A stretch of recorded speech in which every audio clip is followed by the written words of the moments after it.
Hi, everybody. This is Sal Maiorana, and welcome to the Believe in Bills podcast presented by FanDuel. And I have with me today my longtime friend and fellow beat guy, Vic Carucci. Vic, how are you today, my friend? I am great, and it's always wonderful to be with you on this show or any show, frankly. We don't have our usual quarterback today, Adam Benini, so I'm going to try my best to be an audio visual person. As you know, I'm a wordsmith, Vic, not really an AV guy. But you were around Frank Reich enough to know how to play that back and roll very well. That's right. I think I can do it.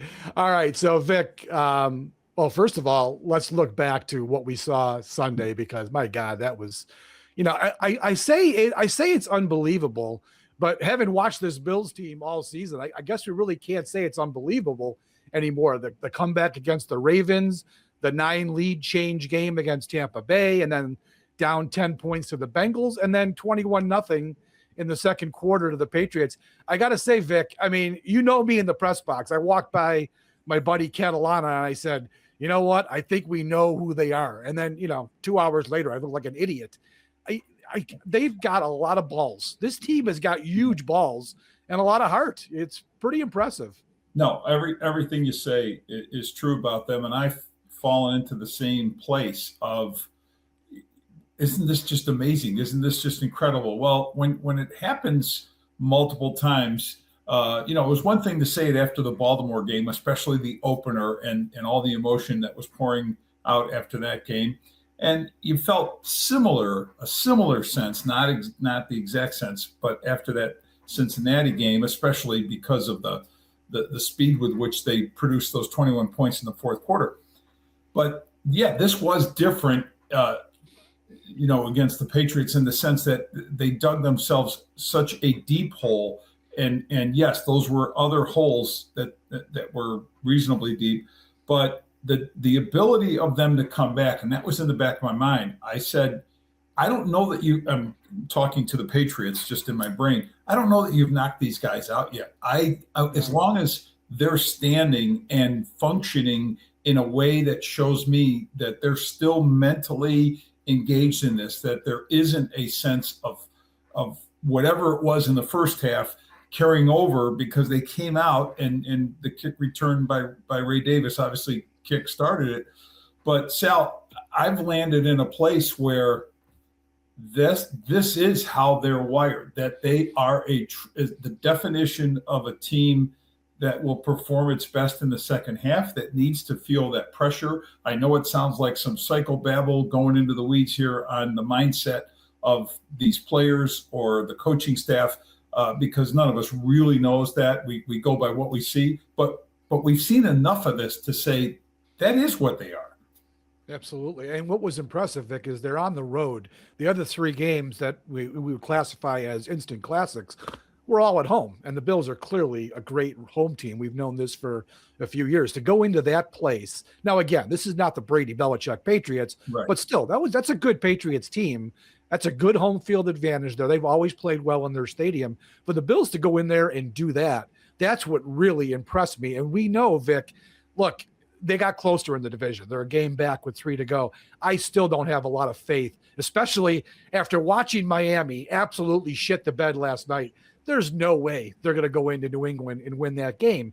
The Bills have to win their 3, and they've got to have the Patriots lose to either the Jets or the Dolphins. I just don't see it happening. So I don't think they're going to win the division. They're going to be on the road, certainly for the first 2 games, maybe. We'll see about if they get that far. So to do this on the road Sunday, I think was a very important, I'd say confidence boost for the Bills. Even though they're a veteran team, they don't really need a confidence boost. I think it was very good for them to go and do that, because they're going to have to be traveling probably all of January for however long they're in the playoffs.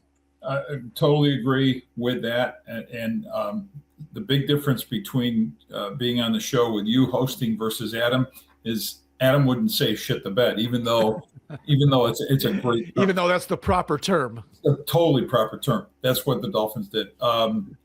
Look, I agree. They are a team that I think, even despite the 3 road losses this year and the fashion in which those unfolded. And Miami, the ugliest of them, but Atlanta, and seeing what Atlanta is now, and obviously Houston, and you start saying, well, it can give them problems. However, to go into Foxborough and keep in mind, despite who is wearing those Patriot uniforms, the people dressed up as fans in those stands were dominant Patriot fans. There was going to be no Buffalo takeover there. They are behind their team, or back. They're back on whatever bandwagon they had left as things were falling apart post Belichick, post Brady. But now I see, that place was excited. It was electric, and the team acted like a team that might just not be ready for these big time moments. Yeah. Now, my well-seated hatred for all things Boston sports. I mean, I revel in every moment a Boston team loses. Hell, there could be high school teams that lose and I'd be happy about it because they're a Boston team, as you know. So it was even for an unbiased journalist like me, it was fun to walk down, go take the elevator down and hear the quiet as that stadium emptied out. It was glorious, especially after halftime when they were living it up and Stephon Diggs and Matt Collins were riling the crowd up. Boy, that was, again, for a hardened jerk like me, that was sweet to listen to that silence. So I really enjoyed that aspect of it. Look, the Patriots, I still think they're going to be a problem. But I think they're a good team. Like you said, maybe they're not the old Patriots yet, but I think they've got a good team. They've built that roster the right way. Clearly they have their quarterback. Clearly they have their coach, even though he was a bit of a whiner yesterday with some of the comments he made. They're a problem. So I think it was great that the Bills went in there and won, because they may have to go back there again at some point in the postseason. So we'll see. That's still a ways down the road. I want to talk to you about, Vic, the defense on this team. It was interesting. They've been a second half team all year, and somebody made the point, I think it was maybe yesterday I saw this or read this, that one of the issues for Buffalo, Vic, is because they're using so many guys on defense who they probably shouldn't be using, but they have to out of necessity. That's why it takes them maybe a whole first half, like it did on Sunday, for them to get it together and understand how they can go about stopping a team. They're playing a bunch of guys. They're playing practice squad elevation guys. They're playing over the hill veterans at this point because of injuries and everything else. I think that was a pretty good point. And I think maybe it does explain a little bit of why they've started off so slowly in these games. And it also gives major props in that case to the defensive coaching staff for figuring out a way to get this done. And they've done it 2 weeks in a row against two really good quarterbacks. I think it's a valid point. I don't think it explains everything. There are still fundamental issues when it comes to tackling, when it comes to understanding, that gap integrity thing. That is a big deal. It sounds like a cliche and so much of an excuse, but being in the proper place to stop, and anyone who's been involved with football at the lower, say even the high school level, you understand that. And there are moments where it doesn't appear that whoever is out there on defense doesn't get that, because they're not holding a tackling clinic at halftime in the locker room. Okay. Yeah. So it does change. And I agree that you could be out of sync because you're using all these different folks who just haven't been a part of something, and you haven't been able to build a level of continuity, chemistry, whatever the words are to describe a group that has that cohesion. And yes, major props to the coaching staff. It's the same coaching staff, though, that during the week, and we've heard Bobby Babbage say this, that it's not like they don't work on or preach the importance of good tackling form and the things that we aren't seeing often enough on Sunday. We certainly saw no shred of that through the first half of that game. But the thing that struck me as the most interesting of all the things we're talking about, we can list all the problems they have defensively and why these first half issues are a bad thing, even if they recover from them because of Josh Allen and the offense. It was Sean McDermott in response to Jay Skursky's question right after the game, kind of doing a little chest pound, kind of a little flex. There's always a but. Because he called Jay out for the but his retort was, but we adjusted, right? And we adjusted, whatever the word he would have preferred than but. And Sean made that point. Game plan, you can game plan, prepare. Okay, well, the last I checked, game planning, scheming, all of that's pretty important. At least I think it is in football. What Sean McDermott was telling us was adjustments.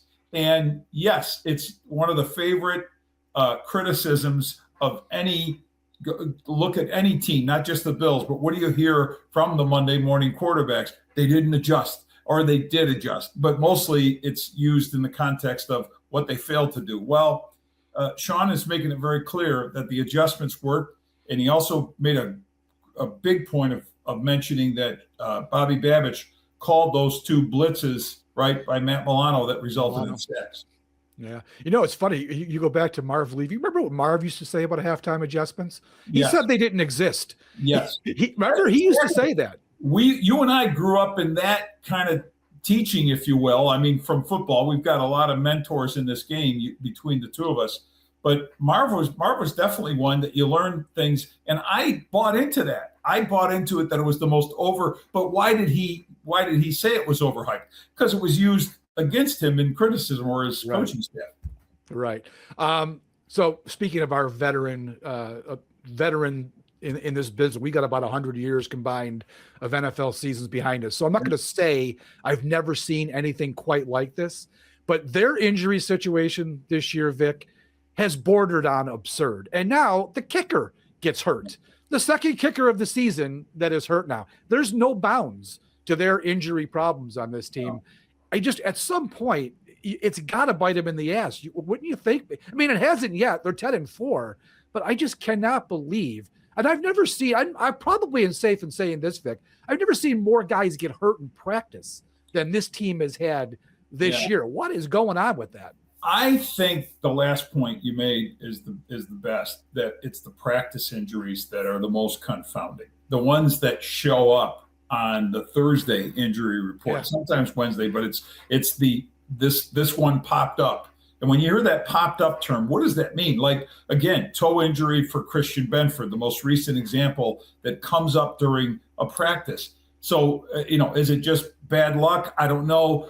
In the general sense, the overarching of a lot of people injured, that I don't think you can really apply that to a team in week, what is it now? We're going into week 15, or 14 games into the season, going into week 16, I guess. I don't think that is applicable because every roster is banged up head to toe. And it's also who is injured. It's the key. Benford was a big one. I thought the Benford injury was going to be costly. I still expected the Bills to win. I didn't expect to win the way they won. But I was very confident in their ability to go into Foxborough and win that game. I've stated that to any number of people who asked about it, and friends, family, colleagues. But the Benford injury gave me some pause on that, and they did manage to overcome that. Over any kind of long haul, taking your best corner out of there, I don't know, and trusting Max Hairston. Tre'Davious White can show those veteran flashes that he has, for sure. How long does that hold up? We'll see. The kicker now, that could be a big deal. Now they're bringing in people to obviously, fill the role. And his experience, Matt Prater's experience, matters. But I'm presuming, given some of the names I've seen, they've got to go with a level of experience. But as I've said, and you've said, and anybody who's covered this game or been around this game long enough, you're able to sign somebody available in December. How what are you getting? You're getting somebody that 32 teams already said doesn't need to be on a roster. So we'll see. Right. Yeah, I mean, and in terms of the kicker, Vic, that is one position that I would say you are going to be able to find somebody. There's only 32 of those jobs.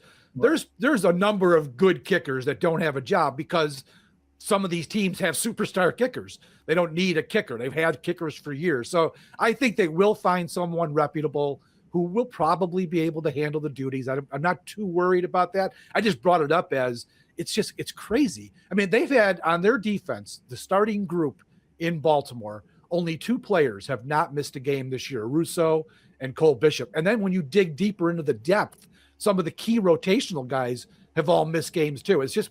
It's been crazy. They've been pretty fortunate offensively, but their defense has just been ravaged. And I'm hoping for the Bills' sake that they're getting it all out now. Hopefully they can get some of these guys back. I'm sure Benford will return. Not sure about this week. I might even sit him this week, Vic. Why even press him back against this team, right? But I think they're going to get some of these guys back, and they should be okay. But, man, it has been a season for them.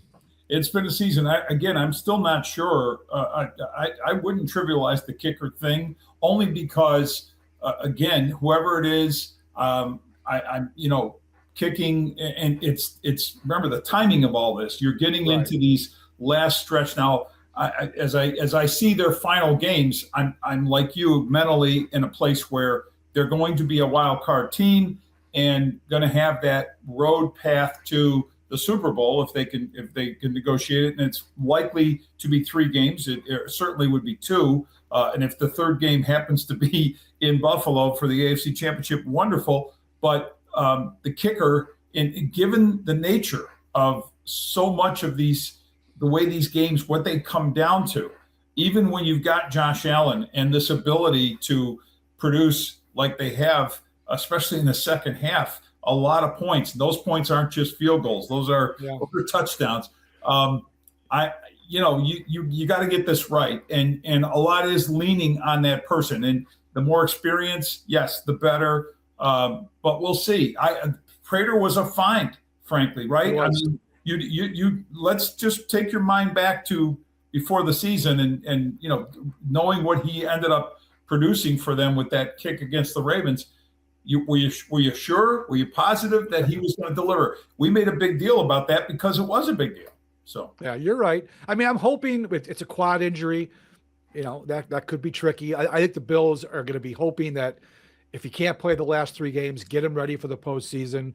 You're playing the Browns and the Jets. Hopefully he won't need a kicker to make a big kick. Now, obviously the Eagles game is different. So I think it's an injury that they can manage. But yeah, you're right. Come playoff time, you're hoping he's back, because he's been very good for them. I guess we'll close on this because I want to keep it to about 20 minutes, Vic. They're going to Cleveland this week, one of your old stomping grounds. You spent about 15 years there in that building.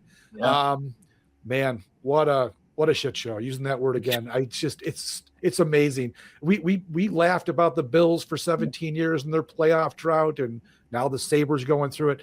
This Browns team, oh my God, they just can't get it right. This has got to be a game. This has got to be a game, Vic, where the Bills go in, kick their ass, and not because they've played so many tight, tough games lately. Go in there, beat their ass, and get out of there. Yeah, I don't even want to allow myself to think about. I had someone mention this today. Could be a trap game. No. This is the Browns, and I'll give you the summary of what's going on. Kevin Stefanski, 2-time Coach of the Year in the NFL. Which is dubious, by the way. I know, but led that team twice to wild card spots in the postseason, is on the verge of losing his job. Jimmy Haslam, the owner, I know for a fact doesn't want to fire him, but he's going to have to, because the stated goal was, you can't have a repeat of a 3-win season, and that's, what they're destined for, that they had last year. Their offensive line has undergone 9 changes. Wyatt Teller, one of the best that in the league that they've had on that line, guard, former Buffalo Bill, not going to be playing. Other people out. Their D-line's been hit with injuries. The most important guy, of course, Myles Garrett, is healthy and playing, but Myles Garrett is helped a lot by others who can get the job done. He doesn't have that kind of help. So if there's a path to winning from an offensive standpoint, it would be running the football, because Shedeur Sanders is, to me, only a curiosity, nothing more than that. Got a really good deep arm, but he doesn't have much else to go with that, and he certainly doesn't have the protection, and he'll need that running game that he isn't going to have, I don't think, even though they got a really good rookie running back. And, when it comes to the defense, Miles Garrett had 5 sacks against the New England Patriots. Yep. Didn't do a thing to help the Browns in that game. So it's a rough situation all the way around. I can also tell you Bobby Babich is going to be a motivated guy. He worked for that. We were there together when I worked for the Browns, and he was on that staff. That's where I got to know him well. And, he's going to be wanting to dial up all kinds of fun stuff for Shedeur Sanders and company. Yeah, I mean, you're right. There's no part of me, as pessimistic as I can be, that can envision a scenario where the Bills don't win this game. There's no such thing as a trap game. You and I both know that. Fans love to throw that term around. Yeah. There is no such thing in the NFL as a trap game because almost every game is difficult. So I do not think the Bills are going to overlook the Browns, and I expect them to win by 3 touchdowns. All right, we'll wrap it up, Vic, because you got places to go and I got things to do. So I want to thank you for, again, joining me on the show. This has been the Believe in Bills podcast, sponsored by FanDuel. Have a great day, everybody, and we will be back Thursday in some form to talk about this Bills-Browns matchup. Take care, everyone.